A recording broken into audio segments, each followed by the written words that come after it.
നബി സല്ലല്ലാഹു അലൈഹി വസല്ലമ തങ്ങളുടെ വിയർപ്പ് തുള്ളികൾ മുത്തുമണികൾ പോലെയാണ്. പട്ടിനേക്കാൾ മൃദുലമായിരുന്നു നബി സല്ലല്ലാഹു അലൈഹി വസല്ലമ തങ്ങളുടെ കരങ്ങൾ.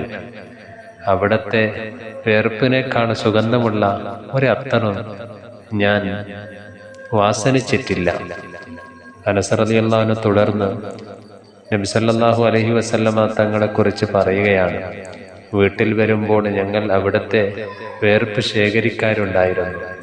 ഞങ്ങളുടെ സുഗന്ധദ്രവ്യത്തിൽ അതിനെ കൂട്ടി വെക്കുകയായിരുന്നു.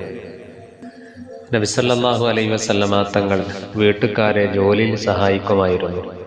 ചെരുപ്പ് തുന്നുകയായിരുന്നു. വസ്ത്രം തയ്ക്കുമായിരുന്നു, അതായത് സ്റ്റിച്ചിങ് ചെയ്യുമായിരുന്നു. ആടിനെ കറക്കുകയായിരുന്നു. ഇതുപോലത്തതായ ഒരുപാട് സേവനങ്ങൾ ഹബീബായ മുഹമ്മദ് റസൂലുള്ളാഹി സ്വല്ലല്ലാഹു അലൈഹി വസല്ലമ തങ്ങൾ തൻ്റെ ജീവിതത്തിൽ ചെയ്യുന്നു.